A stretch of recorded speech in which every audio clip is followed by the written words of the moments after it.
Très bien, nous pouvons recommencer. Donc, j'ai le grand plaisir de vous présenter Naama Friedmann de l'Université de Tel Aviv.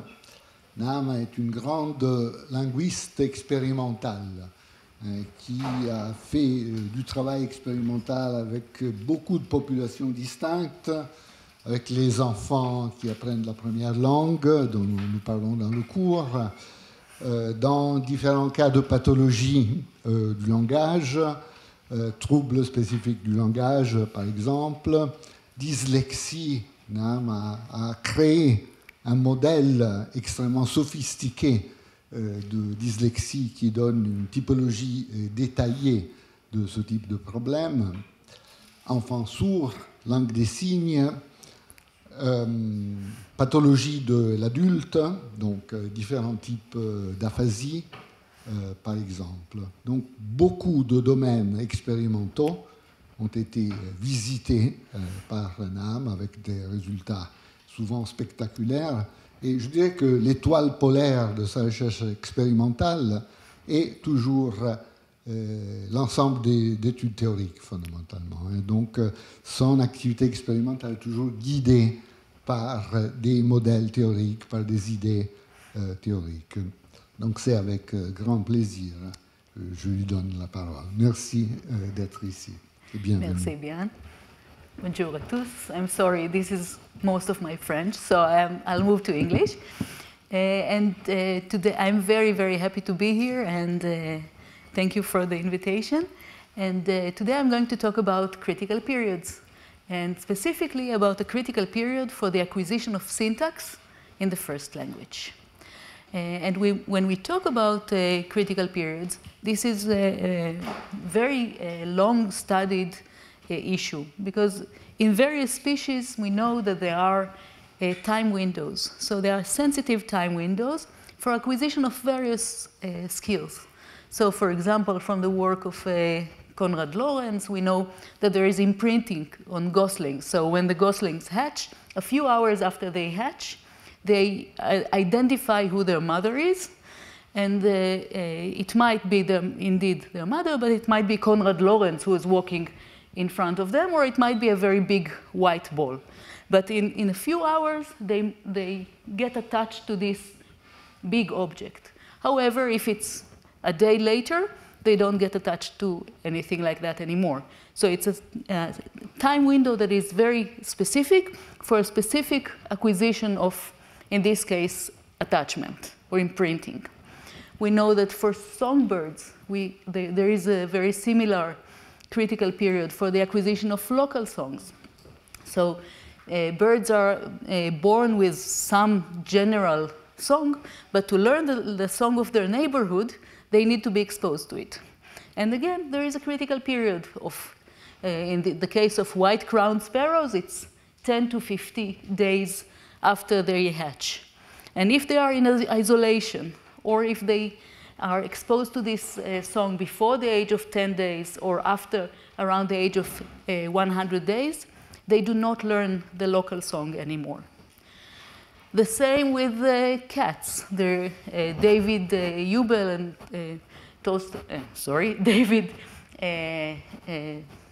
David Hubel and Thorsten Wiesel, they learned about the organization of the neurons for ocular dominance, and they found out that when cats are exposed or are not exposed to visual stimuli in one of their eyes in the first 3 months of their lives, then they do not develop the ocular dominance for input from this eye. So there is a time window in which several species can acquire new skills, and if they acquire it well, and if they acquire these skills later, then they are less, either they do not acquire it at all, or they are less proficient in it. And what I want to do today is talk about very similar thing in language. I'm not going to go into the mechanisms, but there are beautiful studies now talking about the mechanisms of these critical periods, talking about how the critical period opens, how the critical period, the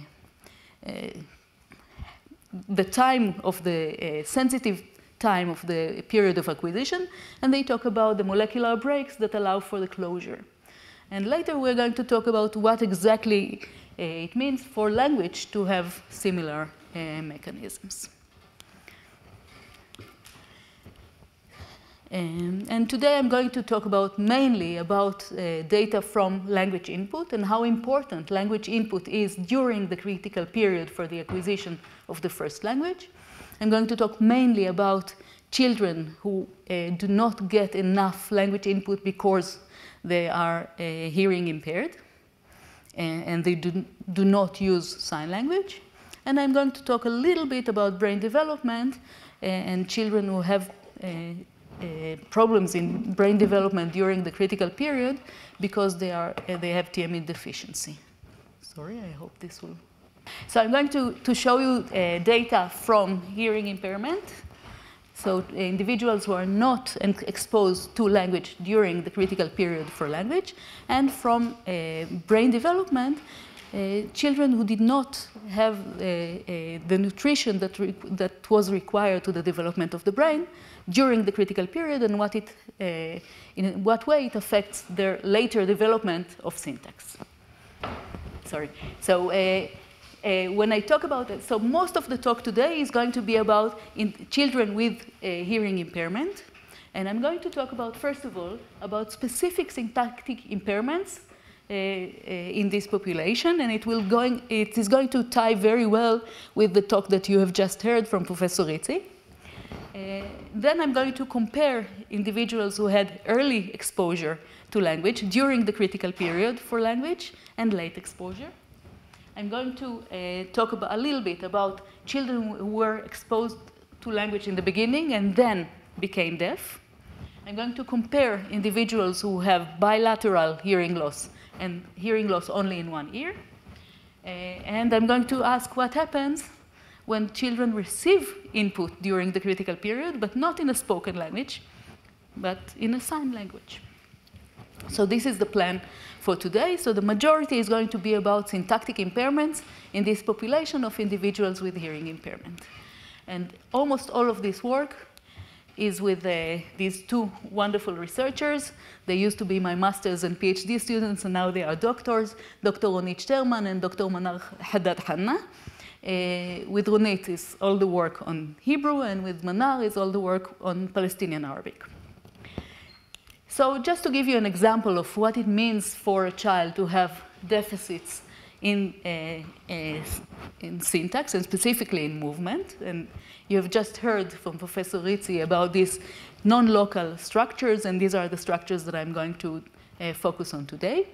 So when we show a child this beautiful picture, and we asked her, which dog does the cat bite? This is the answer that we got. That's hard. This one, pointing to the left, right? No, this one, pointing to the other one. Say it again, please. And then I say, which dog does the cat bite? And she says, how? They don't say. So for her, the sentence doesn't include the information about which of the dogs we are talking about. So what happens here? She understands dog, she understands cat, she understands bite, but she can't get the syntactic information from the sentence to guide her to point to one dog or the other. And you can already see that it's these kind of structures. Which dog does the cat bite? So the cat bites the dog, and then the dog moves to the beginning of the sentence. Another kind of task, a sentence repetition task. This is a boy, a 9-year-old boy with hearing impairment. I say the sentence, and he hears the sentence because he has two hearing aids on his ears. And I ask him to repeat the sentence. So for example, for a sentence like, which teacher does the boy like? He says, which boy? Which he likes? He likes teacher. Which he likes teacher? So I didn't ask to explain the sentence. I just asked him to repeat the sentence. But when we repeat sentences, we have to understand them and then produce them. And because he wasn't able to represent the sentence, he wasn't able to repeat it. And you can see that something similar happens in the second sentence. I say, this teacher, the girl found. And he says, this teacher, she found the girl. So again, he knows that there is a teacher and finding event and the girl, but he really doesn't understand who does what to whom. So who is the agent and who is the theme? And therefore, he is unable to repeat the sentence. And you can see that it happens with other sentences here. But look at the blue ones, the cold color, the blue and the lavender ones, he is able to repeat them. So what is the difference between the blue and the lavender colored sentences and the more brightly colored sentences? Let's put it like that. It will be easier. You can see that the top sentences include this kind of A-bar movement that Professor Rizzi has just discussed, where we have movement of the object across the subject to the beginning of the sentence. What about this sentence? It has exactly the same number of words. It's not a problem of hearing. It's not a problem of memory, because he was able to repeat this sentence. But it doesn't include this kind of movement with intervention. So we can see that another demonstration of the difficulty with this kind of structure is a problem in repeating these sentences. So when we think about these kind of sentences, we see that a sentence like, the woman drew the girl is easy, but which woman did the girl draw is more difficult. And why? Because the second sentence includes A-bar movement, in which we have movement from the object position to the beginning of the sentence. So in a sentence like, which woman did the girl draw, you see the which woman moving across the girl. If you want to talk about trees, I always want to talk about trees, then you can represent it as movement to the top of the tree, right? To the left periphery or to CP. And we just heard about intervention, and that intervention is acquired later for typically developing children. It is also acquired later, or not acquired, for children with developmental syntactic impairments. And what I want to suggest is that children with hearing impairment who were not exposed to language during the critical period for the acquisition of syntax also have this kind of problem with structures with this kind of intervention, with non-local movement. So if we compare, for example, two kinds of relative clauses, subject relatives, where we do have movement, but it doesn't cross anything, to object relatives, where there is movement that crosses an intervener, in this case the girl. So if you look at the second sentence, we have the grandma moving to the beginning of, it's your side, so grandma moving to the beginning of the sentence, crossing the girl. The girl intervenes here and makes it harder to understand the sentence. The same happens with WH questions. So which girl kissed grandma does not involve this kind of non-local movement, but which grandma did the girl kiss? We have grandma again moving across an intervener, the girl. Another kind of structure that has the same structure is object topicalization, something like this grandma, the girl kissed. In some languages it sounds better than in others. So we have here movement of the object across the subject.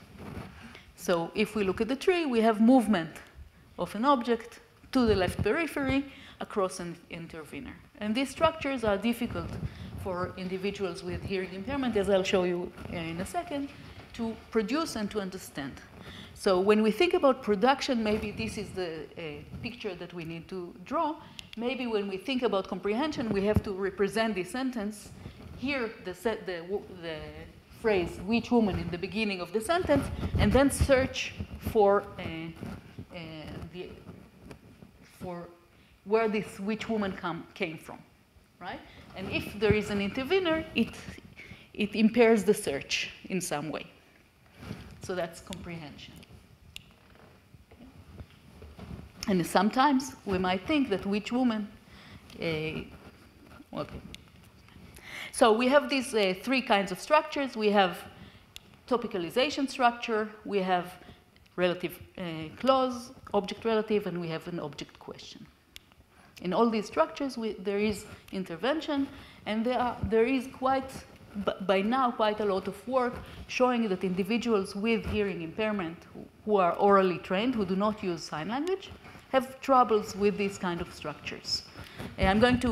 Some of this work is ours, and I'm going to show you some of these results. So I'm going to show you work on the comprehension of these structures, the production of these structures, relative clauses, WH questions, and topicalization. So they are all structures that involve this kind of movement of the object across the subject, non-local movement. And then we'll ask, why do children with hearing impairment have problems with these kind of structures? And the data comes from quite a lot of children who were kind enough to participate in this quest. So we have 106 Hebrew-speaking children with binaural hearing impairment, so hearing impairment in both ears, who were orally trained, which means that they their family is speaking. 90% of the families, of the parents of hearing impaired children are hearing. So there was no sign language at home, there was no sign language in classes. They sat in regular classes with spoken language, and they were deaf from birth. And I want to say something about, sometimes it's described as prelingually deaf. So as if they were deaf before they had language. Now, I think you heard Ghislaine Dehane's talk right last week. There is no stage in which a child is prelingual. So there is evidence that even there is language in utero, right? There is evidence that there is language in the very first days when the child is born. There is a theory saying that we are born with some universal grammar. So there is no stage where a child is prelingual. So I do not like to use this term, and I recommend not to use the term prelingually deaf. But I would say that they are deaf from birth. So there was no stage at which they were hearing the language around them until they got their cochlear implant or hearing aids. So these are the Hebrew speakers. The Palestinian Arabic speakers were 124 participants. Again, they were not exposed to sign language. They were all orally trained, and we compared children who were binaurally impaired compared to monourally. So they had either bilateral hearing loss or hearing loss only in one ear. And now to the data. What did we find? So first of all, we looked at comprehension, whether these children in Hebrew, in Palestinian Arabic, whether they are able to understand structures that involve this kind of non-local movement of in object relatives, in object questions, and in topicalization structures. And we were using two kinds of jump to the results. Now you know everything. We were using two kinds of pictures. One is two pictures, one above the other, with reversed roles. So, for example, when a sentence was something like, show me the woman that the girl draws, an object-relative clause, we have a picture of a girl drawing a woman and a woman drawing a girl, right? And if, as we said before, we suspect that they don't understand who is the agent and who is the theme of this drawing, then they will not know if they should point to the top one or to the bottom one. To make it, we thought maybe it would be pragmatically more plausible to use three pictures with one elephant washing a boy who's washing another elephant, and then we say, show me the elephant that the boy washes. So we looked at these kind of pictures as well, and here they had to point to the right figure in the picture. And what did we do? We compared subject relatives and object relatives. Recall that in the object relatives we have movement with intervention, and in the subject relatives we have a bar movement, but it's not with intervention. And we always include in these studies a simple sentence or simple sentences. Why do we include simple sentences? First of all, we want to make sure that they understand the words. We want to make sure that they understand the pictures. And there is also the smile factor. We want them to smile from time to time. We don't want them to be frustrated all the time. And this is why we always include sentences that we think they will understand and they will feel comfortable with. Okay? So, and now we check how they understand the different structures. And this is what we find. I tried in all the slides, the interesting pattern is always the interesting population. So here the interesting pattern in orange is the hearing impaired population. And in lavender you see the controls. And in this case it's first grade control, so 6 to 7 year olds. Okay?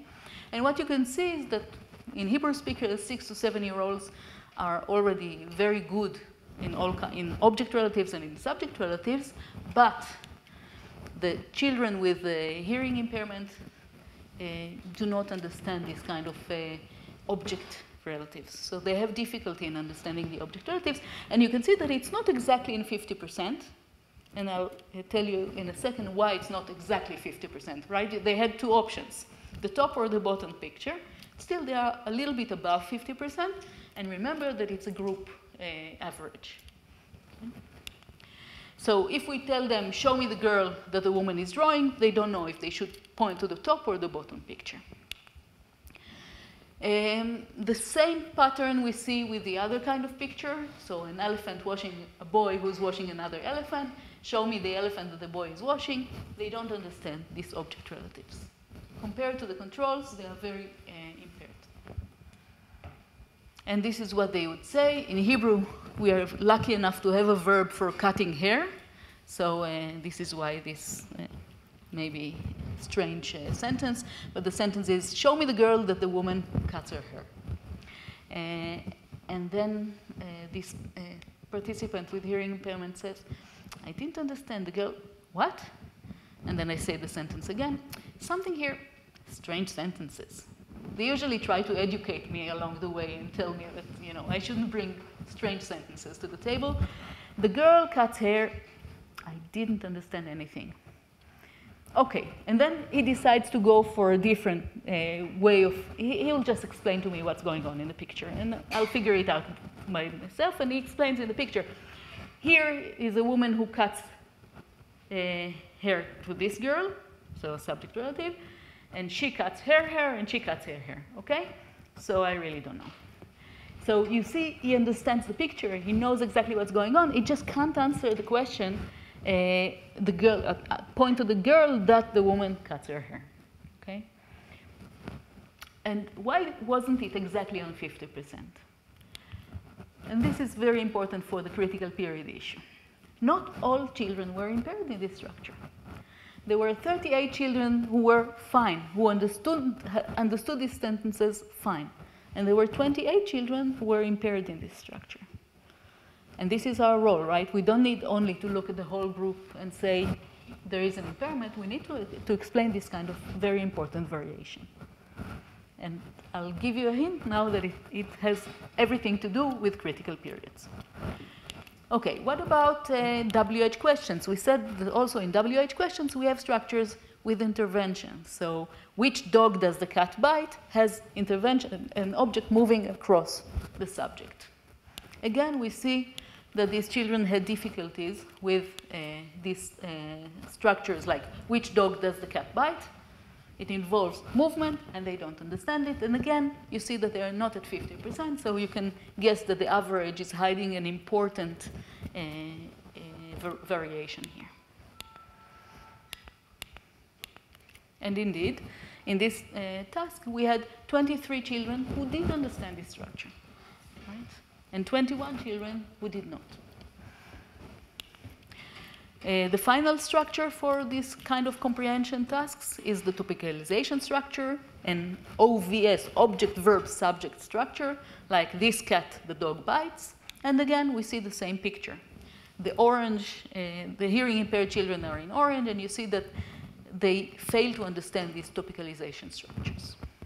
So if we sum up these comprehension tasks with the sentence picture matching, we see that they cannot understand object relatives, object WH, which questions, and topicalization structures. So there is a deficit here, but another important thing that we see is that there is variation. So there are some children in this group who are able to understand these structures. We did exactly the same tests in Arabic, in Palestinian Arabic. The only difference was that in Arabic, in Palestinian Arabic, there are two orders of the subject and the verb that are quite frequent. So you could either say, البنت أكلت حمص, the girl ate hummus, but you could also say أكلت البنت حمص, ate the girl hummus. I know that in French the example was un gâteau, but here it's hummus because it's Arabic. And you can, so we use both kind of structures. So we compared subject relatives to object relatives with the order subject-verb and to object relatives with the order verb-subject. Okay? And again, the picture is very, very similar. You can see that they fail to understand structures that involve intervention, both in SV and VS order, but they are fine with the subject questions. Also, the same with topicalization structure. They fail to understand structures that involve movement with intervention, and they are fine with the simple sentences.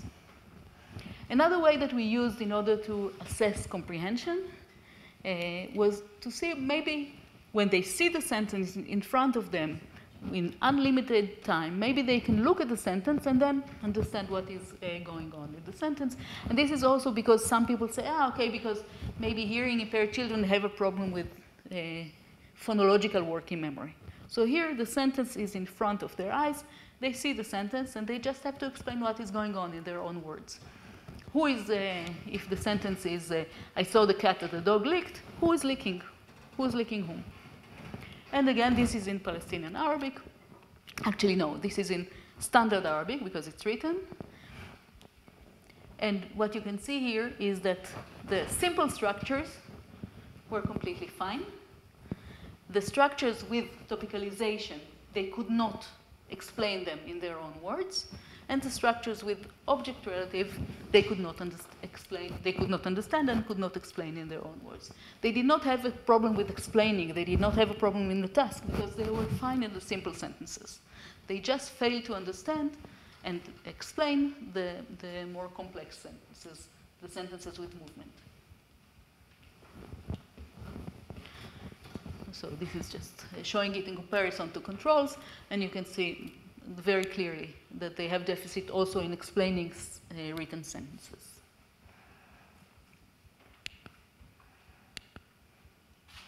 And what do they say when they fail to understand the sentence? This is, for example, a sentence that a girl, she was 12-year-old, a Hebrew speaker. I just skipped the chart for Hebrew, but it's the same. And she says, the sentence was, the puppy that the boy wants eats chicken soup. And she says, that's hard. And I asked her, what's hard? She said, well, deciding who eats the soup. And I asked her, who can it be? And she said, well, either the boy or the puppy, I don't know. So she sees the sentence, she sees there is a puppy and there is a boy and someone is eating chicken soup, but she can't gather from the sentence who is the one who's doing the chicken soup eating. Okay, so you can see that even when they read sentences, they find it very hard to understand. So maybe you can start and think what happens when these sentences are put into paragraphs and into books. How do they understand text when they have to read the text? And this is a relatively recent study with Ulrich Sterman from 2020, where what we did was looking at paragraphs with syntactic movement and then comparing it to the exact same paragraph, written paragraph, that did not include A-bar movement. No A-bar movement and no V2C movement. So when you think about reading comprehension, I don't know how much you see children with diagnosis, but in Israel it's quite common for a child to have a diagnosis of reading comprehension problem. When I see a child with reading comprehension problem, I just understand that there is a problem, but I don't understand what the problem is. Because when a child has a reading comprehension problem, it might be a reading problem, but it might be a comprehension problem, right? So it just means that we need to find out whether they have dyslexia, whether they have a problem in reading, and whether they have a problem in comprehension. And if they have a problem in comprehension, what kind of structures are difficult for them? Do they have a problem in understanding the words? Do they have a problem in understanding the syntactic structure? And if it is the syntactic structure, what exactly is the characteristic of the kind of sentences that they fail to understand? So what we did was comparing paragraphs with movement and paragraphs with A bar and V2C movement to paragraphs without A bar and V2C movement.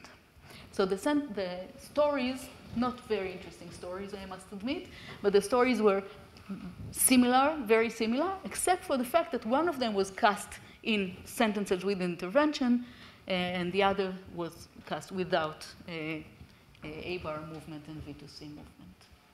So in one, for example, the travelers that the monkeys surprised were happy at first.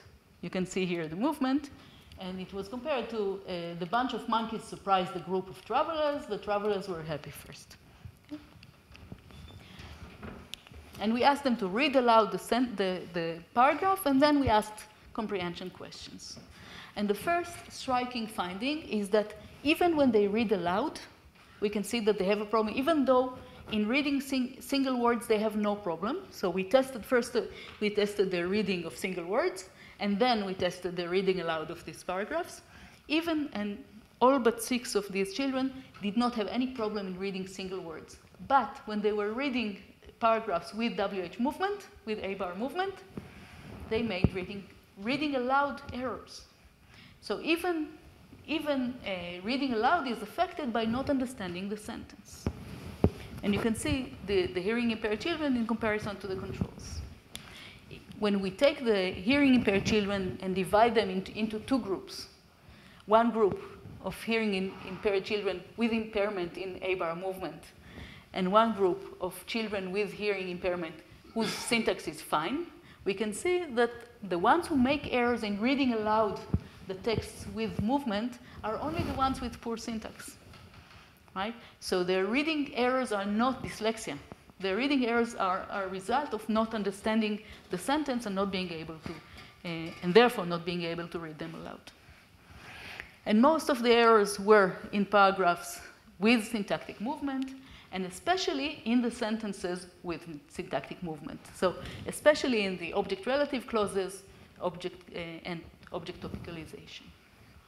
So just to give you an example of what kind of reading errors they make, the sentence was the frightened travelers that the monkeys attacked ran away, and several children read it aloud as the frightened travelers that the monkeys attacked and ran away. Right? So they don't understand that the monkeys attacked the travelers, and then they try to make this sentence make sense in some way by adding a coordination marker. Okay, so what we can see here is that so we saw that there is a problem in comprehension of heard sentences, of written sentences, and of paragraphs.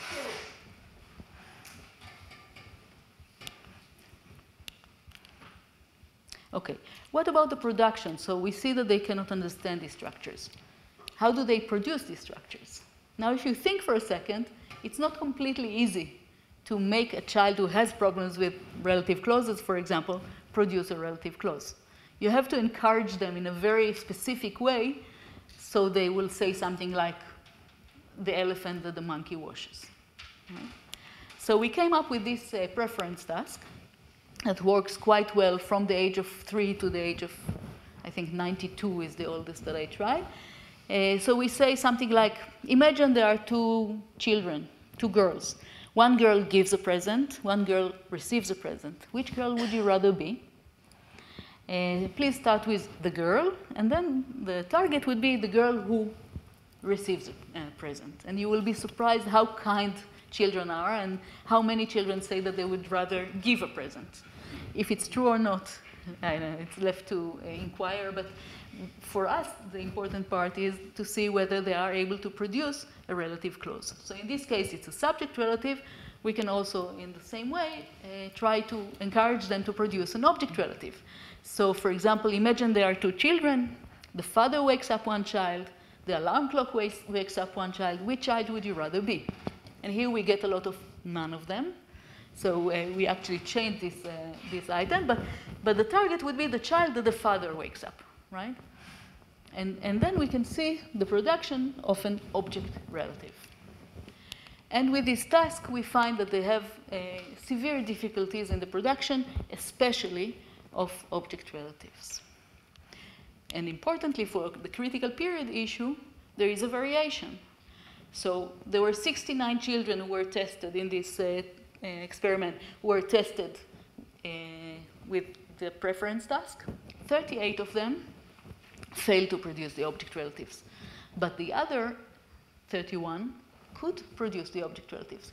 So what makes this huge difference between the ones who fail and the ones who succeed? Just to give you some examples, this is actually, it's the same guy that you saw in the beginning in the repetition task. Just here, he is a bit older.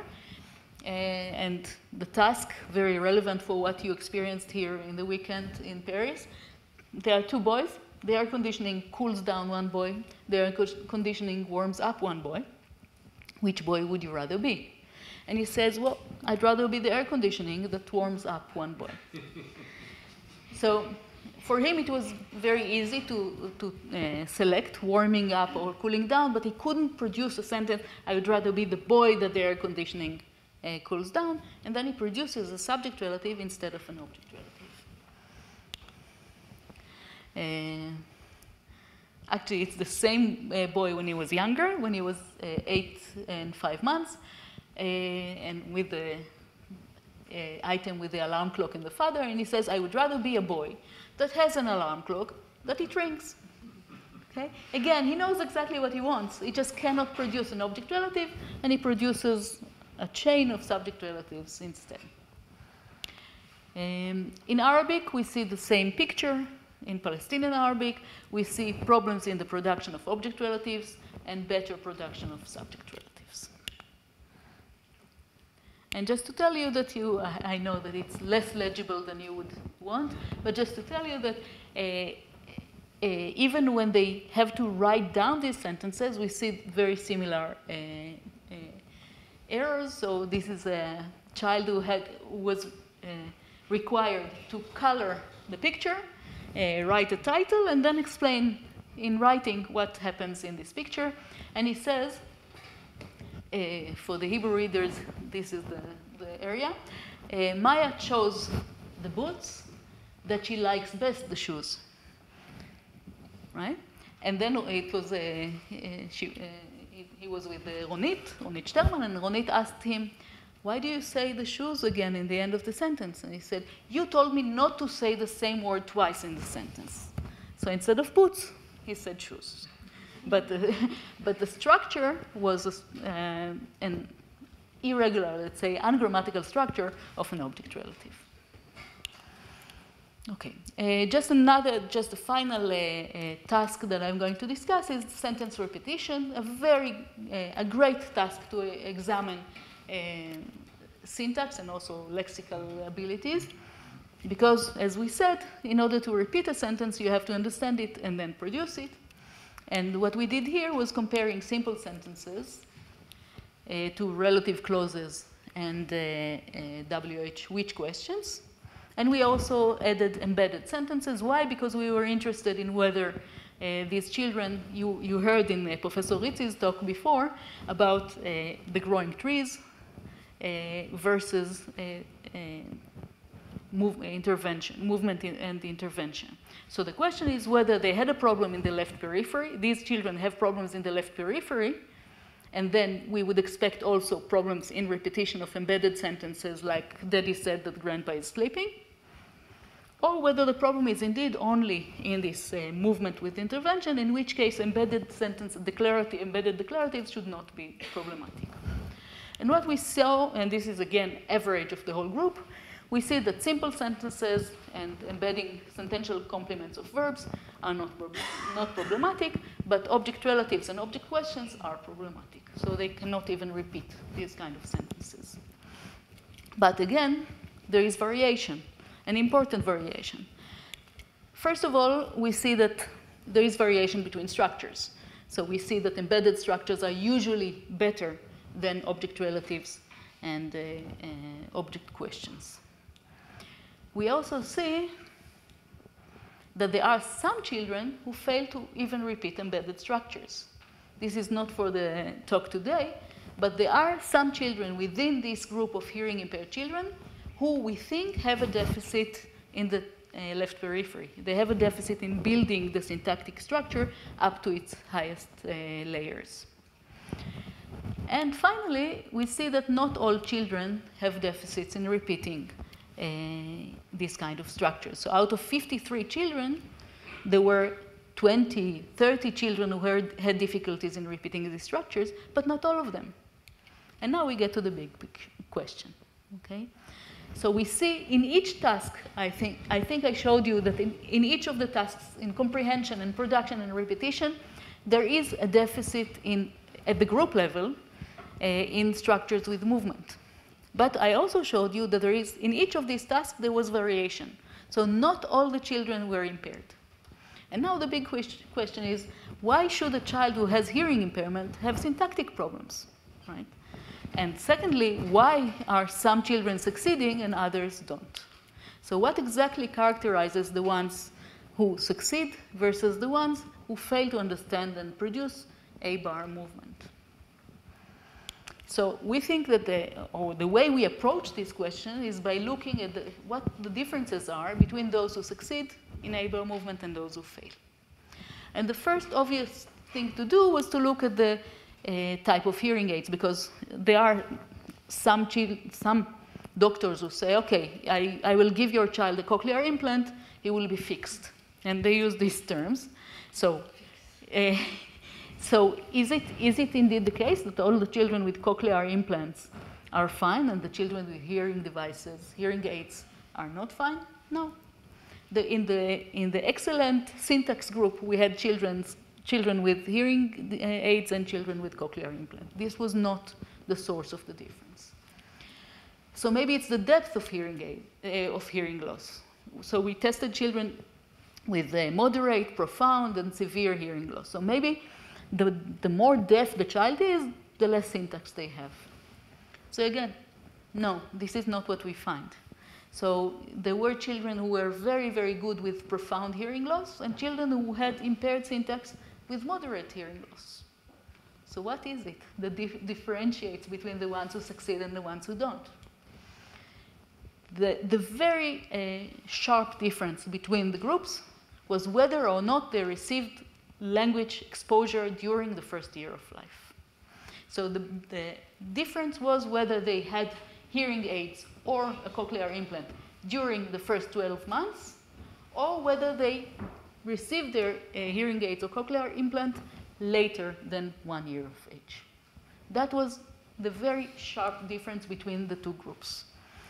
And what I want to suggest is that it shows that there is a critical period for the acquisition of syntax in your first language. So I'll just show you the numbers, so you get as convinced as I am. These are the children with early exposure. 23 of them had intact syntax, and only 2 had impaired syntax. This is more or less the percentage in the population. When you go to a normal, typically hearing children's class, around 7 to 10% have syntactic problems. But you can see that the vast majority have intact syntax. When you go to the late exposure children, so the children who received hearing aids or cochlear implants after the age of 1 year, only 5 of them had intact syntax, and 39 of them had impaired syntax. And if you want it in percentages, these are the percentages. So it's a huge difference between 92% good syntax with early exposure and 11% good syntax with late exposure. And even the ones who were fine in the late exposure are sometimes marginal. So we decided that they had to fail in 2 tasks in order to be counted as impaired syntax. So some of them were impaired in 1 task. But the difference is very clear. Actually, the same we found in Palestinian Arabic, though with a smaller group of children. Remember that they had, as a group, they had difficulties in object relatives and object questions. And what we saw is that with most of the children, unfortunately, most of the children in this group received their hearing aids or cochlear implants after the age of 1 year. So only 17% of them had a good A-bar movement. And this is in comparison to the 10 who had early exposure, 6 of whom had very good syntax. Okay, so again, there is a difference. It's just we don't have many children with early intervention. Maybe now we will have more, but the difference is very clear.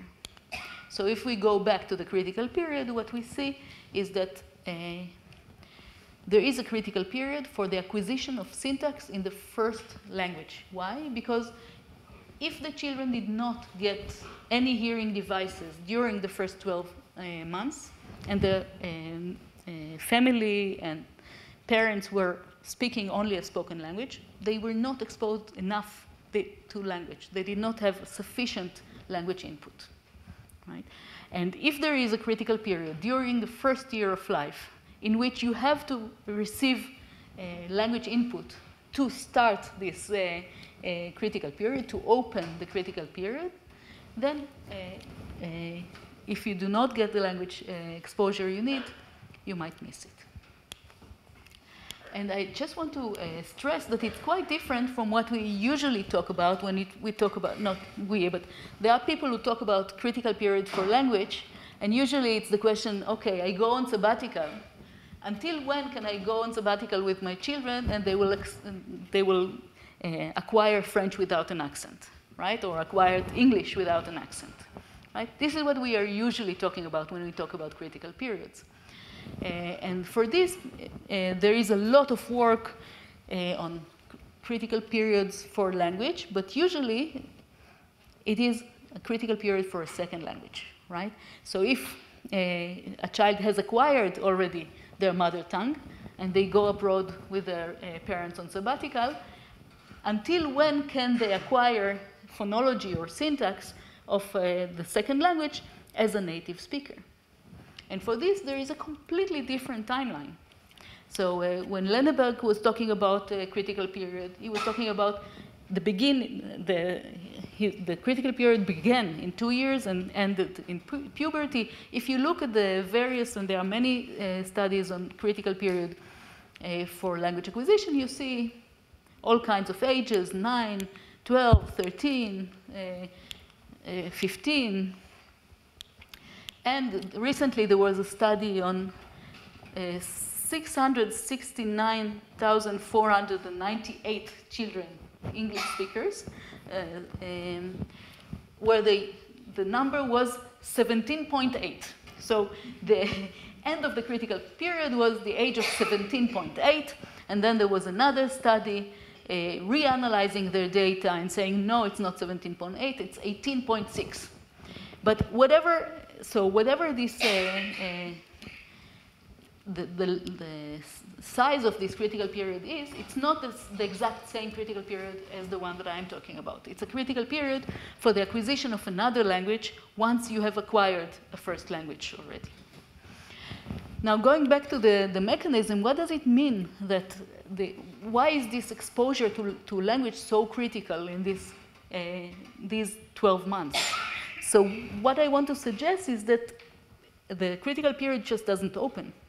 So in order for, there is a lot of work on mice and other species about how exactly the critical period opens. And what I think is happening is that they need language exposure, sufficient language exposure, in order to open the critical period. And if the critical period is not open, if the breaks are not relieved, then the critical period doesn't even start. Okay, so this raises several questions. It raises a question about what happens with children who were not deaf when they were born, but they lost their hearing later. Or what happens when the children have language input, but just not spoken language input. They receive sign language as an input. And what happens if a child receives language input, but just in one ear? What happens with the critical period in these cases? So so let's start with the progressive language impairments. So if we start with this, we had 7 children. We did not mean to do that, but we tested these children, and we only later took their files, and we realized that these 7 children had progressive hearing impairment. So they were in the first year, they were hearing well, and then the hearing deteriorated for various reasons. So the question is, how do they perform in these syntactic tasks? Because they did have language input during the first year. And look how beautiful this is. This is percent correct. Wonderful. They are able to understand and produce structures with A-bar movement. So they did get language exposure during the first year of life. Their critical period opened. They were able to acquire syntax, or this kind of syntax. What about the difference between hearing loss in 1 ear and hearing loss in 2 ears?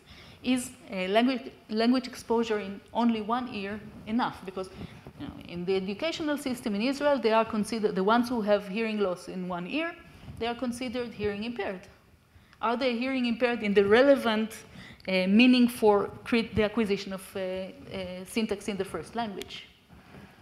So we compared this, we did it in Palestinian Arabic, 20 children with bilateral hearing loss, 20 children with monaural hearing loss, and 20 hearing controls. And what you can see here, okay, the light blue is the hearing controls. The pink are the ones with hearing loss only in 1 ear, and the orange are the binaural. And in the orange, you can see what we saw so far. They have problems with object relatives. They have problems with object questions. This is the orange. Now look at the pink patterns with the blue. So the children with hearing loss only in 1 ear, they behave like the hearing ones. So it is enough to hear in 1 ear in order to open the critical period. And now we try to think about whether there is a difference between hearing loss in the right ear and the left ear, but we don't have data yet. Now I must say that, and this is another picture of structures with movement and structures without movement in general. I must say that in production, they were not as perfect as the hearing children. They had some difficulties in production, so it's not completely pink, the picture. But in comprehension, they were completely patterning with the hearing controls. Okay, and now for the question of sign language. So when we look at children who were born deaf, but they received immediately when they were born, they started receiving language, sign language from their families, from their deaf families. What happens in this case? Does sign language open the critical period? So this is a study that we did with Neta Chalutz and with Doron Levy, where my PhD students, Doron Levy is a deaf person, a signer from birth. His parents are signers from birth. His daughters are signers from birth. And what we did was testing children and adults who use sign language as their main language of communication, but they also speak Hebrew. And we tested for A-bar movement structures in Israeli Sign Language. So this is a study with the 26 native signers.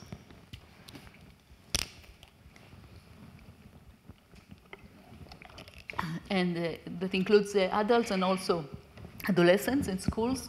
And you cannot imagine how excited they were when we came to test them in schools. And instead of testing them in Hebrew, where they are usually tested, we tested them in their mother tongue. In sign language, they were really happy to participate in this kind of test.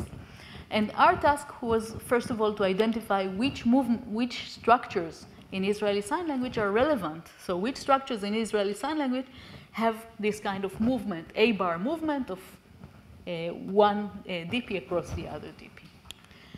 And what we found were several structures. First of all, we looked at WH questions. So for example, in Israeli Sign Language, you can ask a subject question with a duplication. So who bite cat who?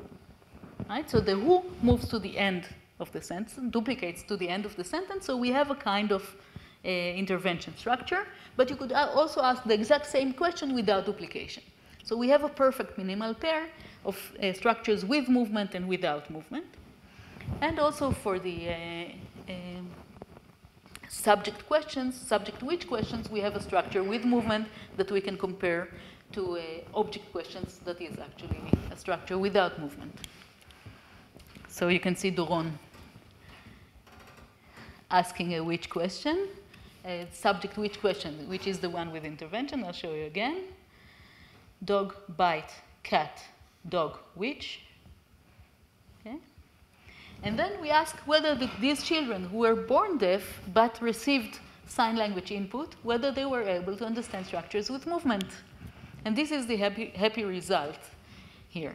So you can see that both in subject and object who questions and subject and object which questions, they were completely fine. They understood these structures without any problem. And we could not, for example, this minimal pair of subject questions with reduplication and without reduplication, there was no significant difference between the two. There was also no significant difference between which subject questions that involve movement and which object questions that do not. So what does it mean? It means that if they receive language input during the first year of life, even if it's a sign language, it opens their critical period and they are able to acquire syntax. The same with other structures. I will not go deeply into this, but there are structures like subject pseudo-clef. There are structures of topicalization. In all these structures, understood? Can you point to the right picture? I'll do it again. Grandma. Pinch who? The girl. Okay, this is a subject cleft. It's a structure with intervention, but still, when the adults and children with hearing impairment who were exposed to sign language saw these structures, they had no problem. So no problem in understanding structures with A-bar movement and intervention. What does it mean? It means that any natural language will do during the critical period. It doesn't matter what language it is. It doesn't matter if it's spoken or signed. But there has to be sufficient language exposure during the first year of life. And this is more anecdotal because it's only three of these deaf signers. We also tested them in Hebrew, and they were perfect. So it means that if they acquire, it doesn't matter. Hebrew is their second language, but they were fine in these structures. Now I felt that I was giving you a lot of actually sad stories, right? Because these are many children who struggle and who have difficulties. So I wanted to say something that will make you a bit happier. And this is about studies that both Ronit and Manar did with treatment of these structures. And I'm very happy to tell you that both Ronit and Manar, Dr. Ronit Shterman and Dr. Manar Haddad Khana, are in the Ministry of Education in charge of language of children with hearing impairment. So Ronit is in charge of language assessment, and Manar is in charge of all language in the Arabic-speaking population in Israel. And they are really making a revolution, a syntactic revolution in the Ministry of Education. And one of the aspects of this revolution is not only assessing these children, but also teaching them syntax. So this happens both at the single child level, but also in classes. So you can see here, for example, a class of hearing, of deaf children. Actually, this is a class of people who sign and also use Hebrew. And you can see us trying, you can already identify the pictures that we show them. And they are very, very excited about these classes, even though it's in Hebrew, but they feel that it's very difficult for them to cope with these structures. And what we do is teach them syntax. I'll show you in a second how. And by the end of this intervention, of classroom intervention, they are all, we ask them, show me the girl that, what is it? Show me the hippo that the boy is drying, and they all raise their hands. Okay, I hope you can see that they raise their hands. So how does Ronit and Manar, how does Ronit do it? She always goes with a very big bag of markers. And you can see that there is a marker for as you can see, a marker for the agent, a marker for the theme, and a marker for the verb. And the children are actually marking the verb, and they are marking the movement. So they are really studying studying syntax, and they identify, after they identify where the movement was from, they identify the agent and they identify the theme. After we teach them some argument structure. So we talk about the verb. Okay, this verb is love. So for the verb love, you have to have someone who loves and someone who's being loved, right? Now let's try and find them in the sentence. And what you can see is this is the results of the school level intervention. You can see that there were most of the children improved. Some of them only in comprehension, some of them both or only in production, some both comprehension and production, and there were very few children who showed no improvement at all. And when we look again at the group level, you can see the before and after, before in pink, after in light blue, and you can see that almost actually in all structures, you can see improvement. So it is possible. It's true that it's very sad to be missing the critical period stage, but with the right treatment, they don't get there like the others, but they improve considerably. So this is about treatment. Do I have time to do the tiamin, or should we? Okay. Okay. So so now this was the whole issue of no language input during the first year of life. I want to add another group, looking at another group where language input was not the problem, but the problem was the brain development. So this is another source of syntactic impairment. This is a very important molecule, thiamine, vitamin B1, and it is involved in various mechanisms in the brain. It plays a very crucial role in the cerebral metabolism, the metabolism of the brain. It serves as a cofactor for several enzymes in the carbohydrate catabolism, etc. It is important for neurotransmitters. It's important for membrane structure. It is an important vitamin. Now, the problem with this vitamin is that it depletes after 2 weeks. So if we do not consume enough of this vitamin, after 2 or 3 weeks, it is not stored in the body, and then there is not enough thiamine.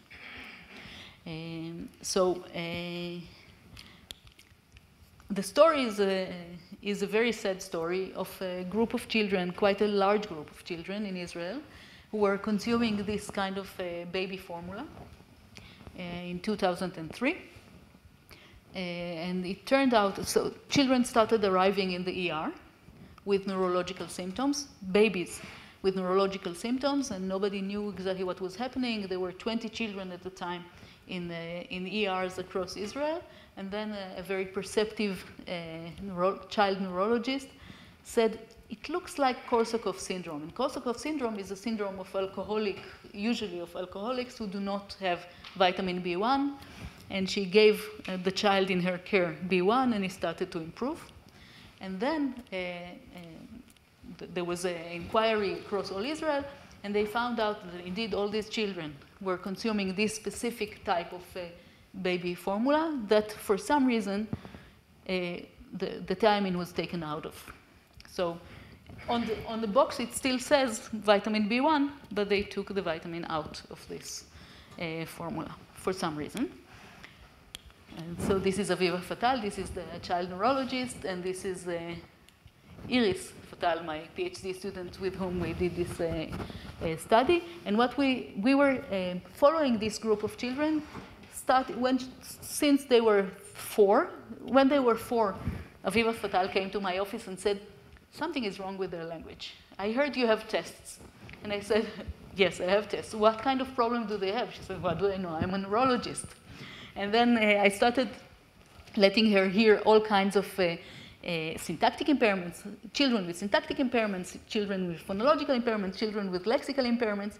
And when she heard the syntactic impairments, just a recording of a child with the syntactic impairment, she said, I think this is this one. Okay? And she was right again. And what we did was we tested these children when they were 5 with syntax and lexicon and conceptual abilities.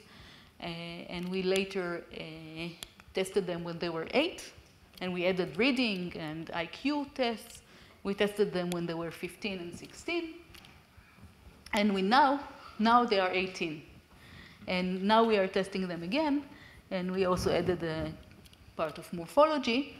And we follow them along the line. I will not tell you about what it was not very different in the different stages that we tested them. So I'll just give you a picture of one stage. When they were at 2nd grade. And what we could see is that 97% of them had syntactic deficits. 97%.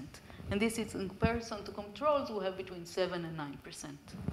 So this vitamin B1 deficiency caused a very severe language impairment. And you already know the structures.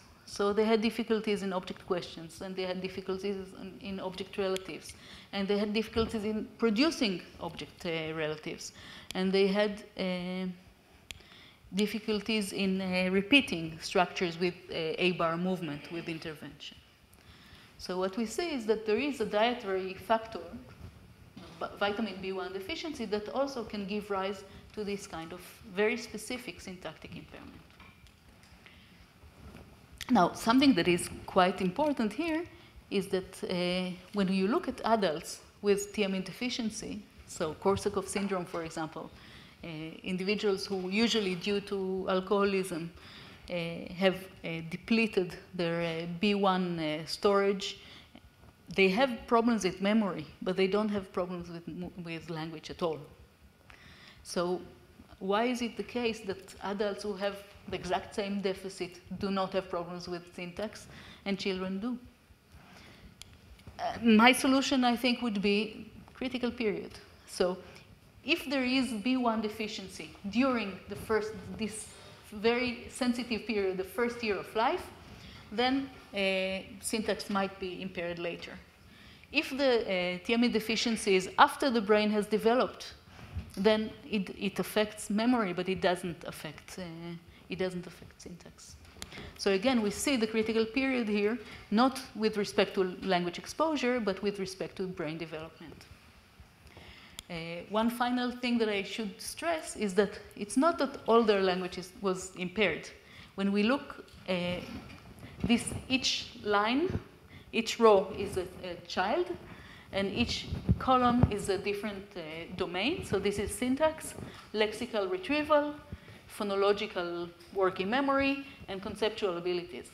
And what you could see is that almost all of them have syntactic impairment of this kind of A-bar movement with intervention, but 22 of them don't have a problem in lexical retrieval, and 33 of them don't have a problem in phonology, and almost all of them don't have a problem in conceptual abilities.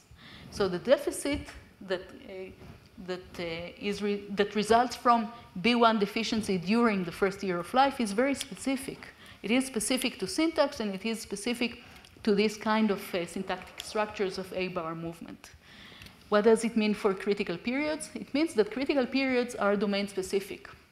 So it might be that the first 12 months of life are sensitive to A-bar movement, and it might be that there is a different window that is sensitive to the lexicon, and a different window that is sensitive to phonology, etc.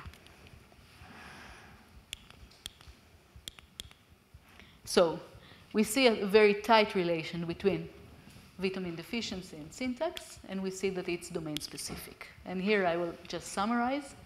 What we see here is that there is a critical period for the acquisition of syntax of a specific structure of A-bar movement with intervention during the very first year of life. And we see that children need sufficient language exposure during this first year of life, either spoken or sign language. And we see that it's modular, so it is a very specific domain can be impaired, while other domains like lexicons and phonology are not. And here I finish, and I say happy summer solstice.